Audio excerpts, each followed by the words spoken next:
Hey guys, so in episode 1 you guys have asked so many questions, so I thought I'll cover everything in this video, and I'll also talk about why I chose this car and how the suspension setup is and how much mileage I'm getting, and I'll tell about all the pros and cons of this car.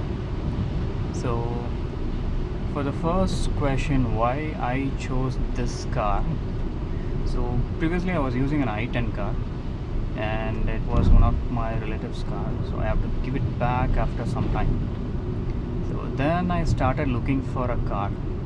So I'm not a big fan of these SUV type cars, so I just wanted something like a hatchback or sedan. But every sedan, whichever I was looking for, was going out of my budget, so I thought, okay, let me settle for a hatchback only. So first one I wanted to take a test drive was the Swift. I thought, okay, let me choose something that is similar to i10 and also something that gives more mileage. So I've told them to arrange a test drive for Swift. But when I went to the Maruti Suzuki office, they actually showed Baleno. They said right now Swift is not there for test drive, and I could test drive Baleno. So then I was like, okay, let me take Baleno for test drive. So then once I took Baleno for test drive, I actually liked that car. That car had everything, and the seats were comfortable, the ride quality was good. For a moment I thought, okay, let me choose Baleno only. For almost like for a full week I was skeptical whether to choose that or not. Then a couple of my friends told me to take a test drive. Take Altroz for test drive. So then I went and I tried Altroz for test drive. Altroz, somehow I didn't like the interior and I didn't like the infotainment system. But Altroz handling was so good. Even though it doesn't have any turbo or anything, it's like a normal NA engine only. Performance wise it was not that great, but the handling was good. Then again, and many people told me Tata service center won't be good, so I was again skeptical what to choose, whether to Maruti, this one or this one. I was skeptical between Baleno and Altroz. I didn't want to try I20 because I was like, if I'm going to take anything in Hyundai, let me take i10 itself. Why to go for I20? I was thinking like that. Then I found this car, I20 Nline. So how to say, I was taking almost 11 months to finalize this car. I was taking test drive, I was looking at every single YouTube video. The moment I found this, I liked the thunder blue color, all the cosmetic updates they've made on i20, and also every reviewer I've driven Polo also. So most of the reviewers told that this car is on par with Polo, but it has few practicality wise, this is much better than Polo. And I was like, okay, let me take a test drive of this car. So then I was in Compet at that time, and I was like, I asked the nearby showroom to arrange a test drive for me. So they showed two cars. So they brought Venue and Nline.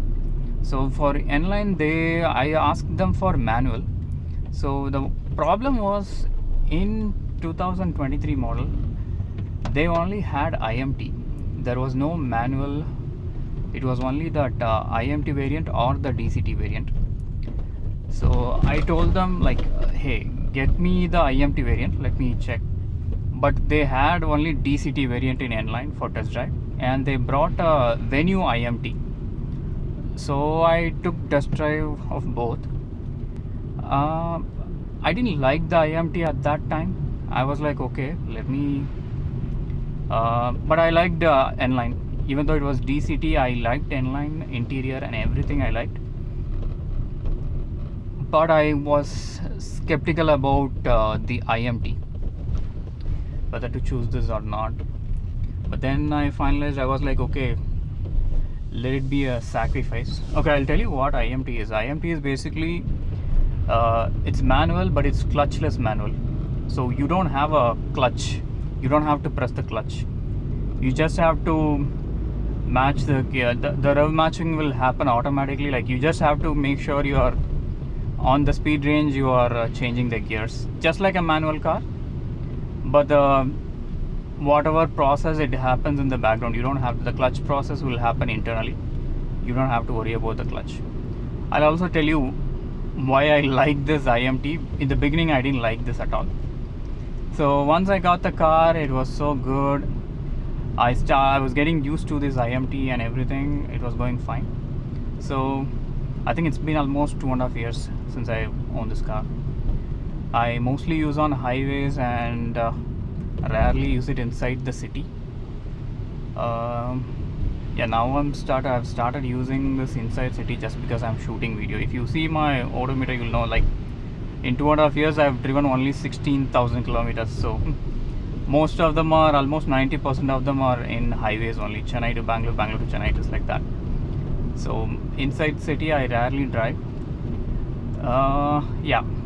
Alright, so most of you guys were asking about the suspension, because I know people would have told, okay, the suspension is super stiff, you won't like the car, you won't like this, don't choose this car because of the suspension. But I'll tell you one thing. So compared to I20, the normal variant, this suspension has been set up in a way that, yeah, this stiffened up to 30%. So yes, you will feel the stiffness, you will feel everything, but on good roads or on highways, like in a good road, you will feel that handling, like it handles nicely.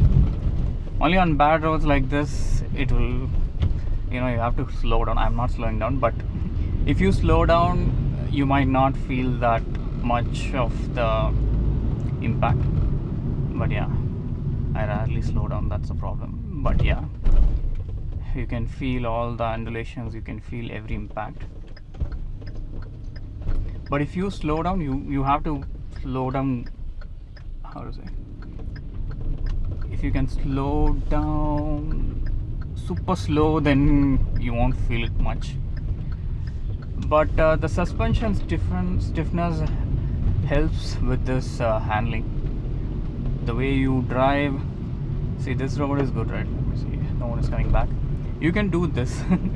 it's like the steering feedback is so good. One of the biggest pros of this car is, compared to all the cars I test drove, this car's steering feedback is apparently miles better than all the cars I took for test drive. All the hatchbacks on the same segment, Swift, I10, Baleno, Ultras, Polo, compared to every other hatchback I drove, one thing that stood apart was this steering feedback.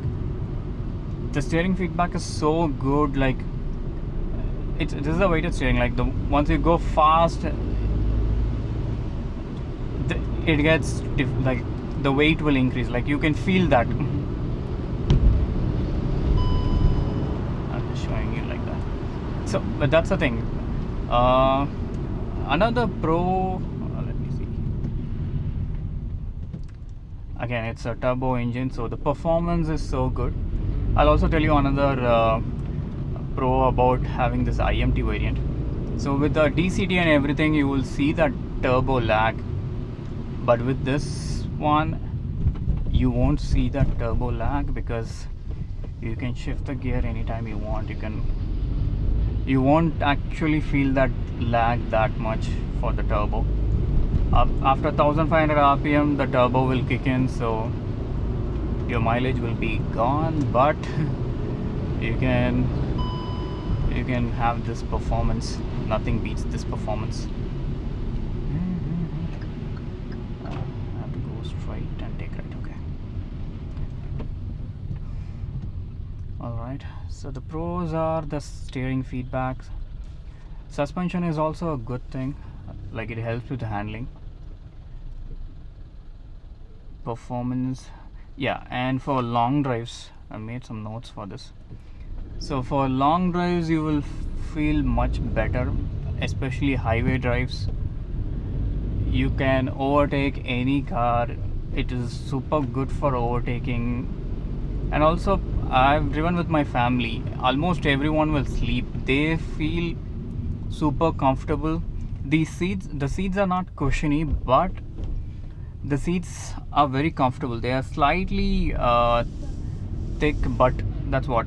For long journey, it feels so good. So most of the time, anyone I pick them up, the AC cooling is so good. People will most of the time fall asleep. And yeah, that's about the pros. Now talking about the cons. So this car has multiple cons. One of the biggest con I would say is the tires. So this comes with Seat tires. I'm not sure the 2025 version comes with this one, but yeah, 2023-24 I believe every other car comes with these Seat tires. The tires are shit. uh, See, if you can see the NVM levels are very low. I'll show you an example. You can hear everything, right? Mostly the tire noise will be high.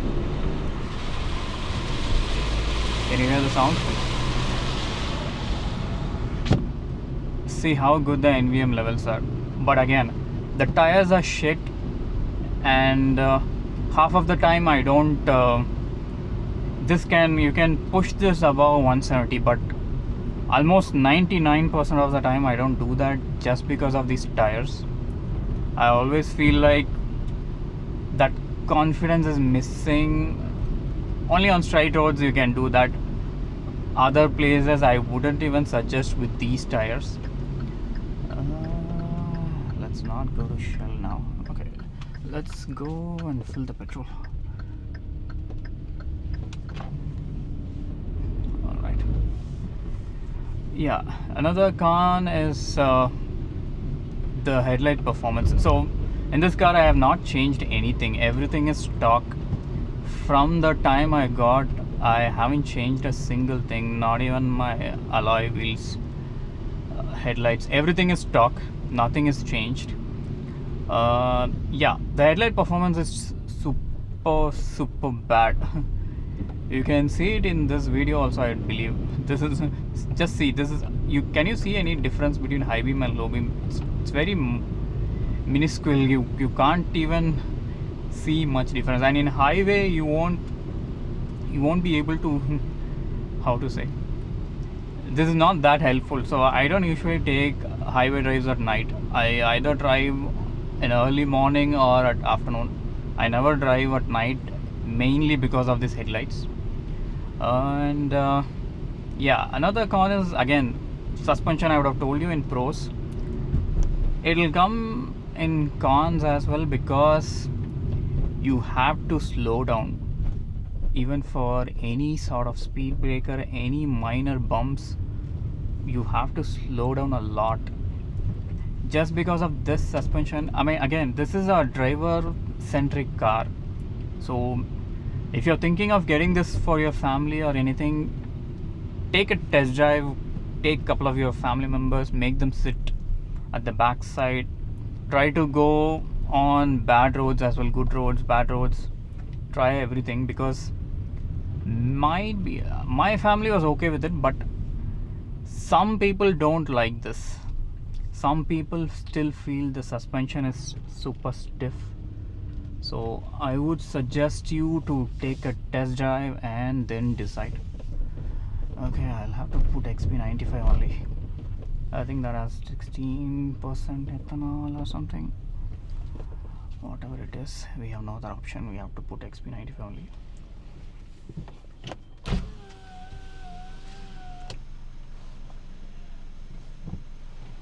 Nobody is there.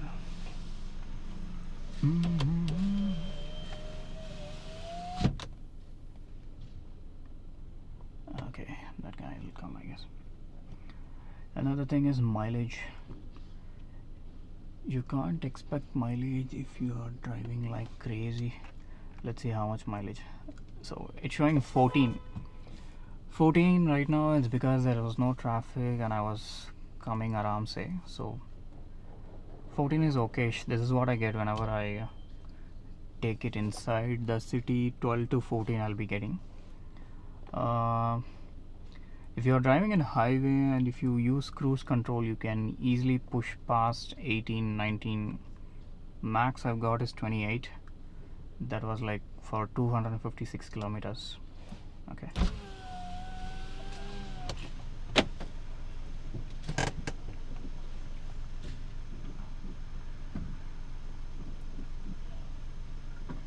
Okay, let's put 2100. 2100 XP95. 2100. XP95.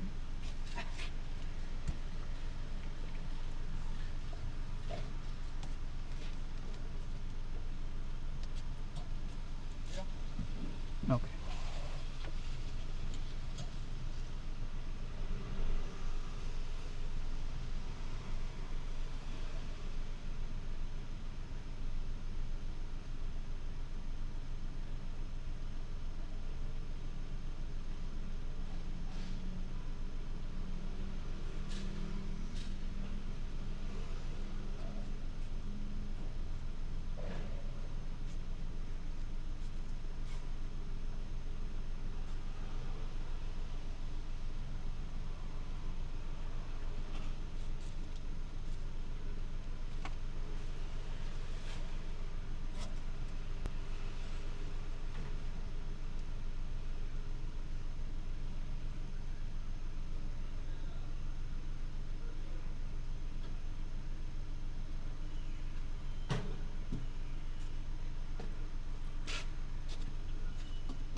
Card Anna.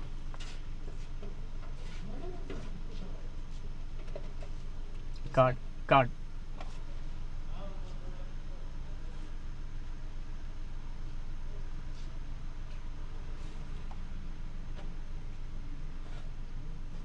Tap box.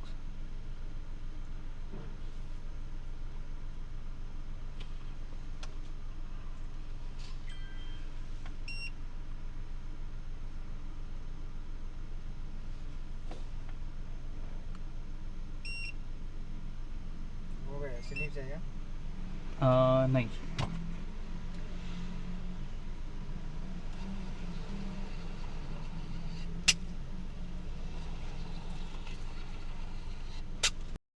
Okay.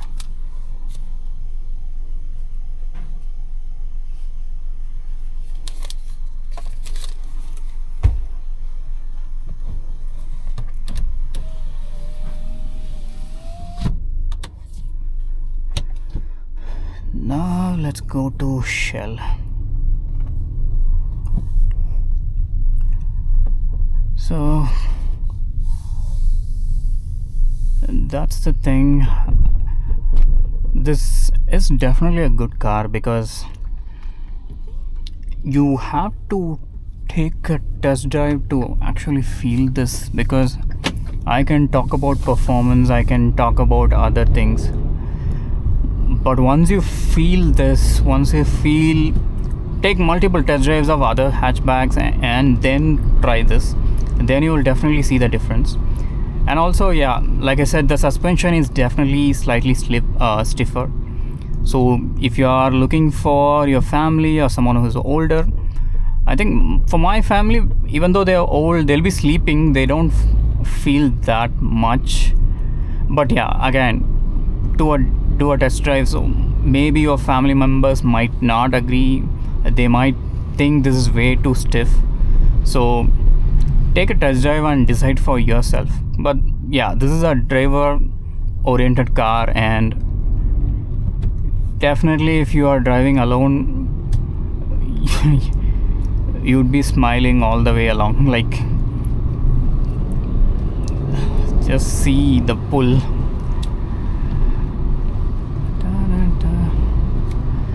Yep. So this is the first time I'm doing something like this, so I'm not sure how it came out.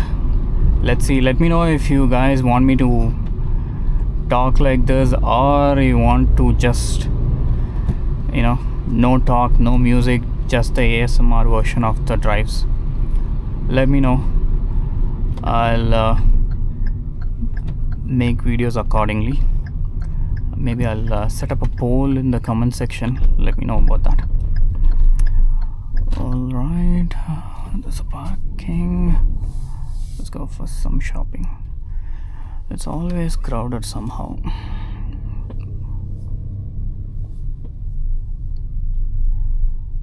And I hate people. No one is leaving. Alright then. See you guys. We'll see you in the next video.